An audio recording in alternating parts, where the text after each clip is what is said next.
خطبہ نمبر 233۔ آپ علیہ السلام کا ارشاد گرامی۔ جب جادہ بن حبیرہ مخزومی خطبہ نہ دے سکے۔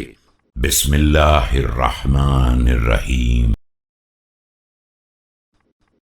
ألا وإن اللسان بضعة من الإنسان فلا يسعده القول إذا امتنع ولا يمهله النطق إذا اتسع وإنا لأمراء الكلام وفينا تنشبت عروقه وعلينا تهدلت غصونه۔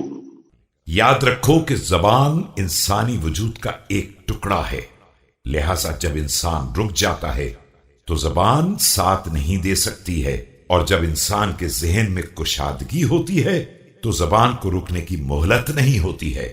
ہم اہل بیت ہیں جو اقلیم سخن کے حکام ہیں، ہمارے ہی اندر بیان کی جڑیں پیوست ہیں، اور ہمارے ہی سر پر خطابت کی شاخیں سایہ فگن ہیں۔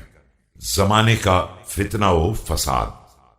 واعلموا رحمكم الله أنكم في زمان القائل فيه بالحق قليل واللسان عن الصدق كليل واللازم للحق ذليل أهله معتكفون على العصيان مصطلحون على الإدهان۔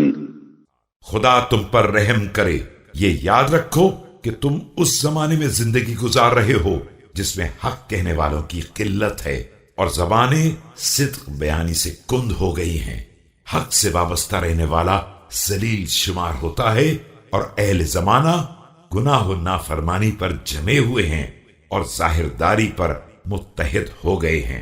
فتاهم عارم وشائبهم آثم وعالمهم منافق وقارئهم مماذق لا يعظم صغيرهم كبيرهم ولا يعول غنيهم فقيرهم۔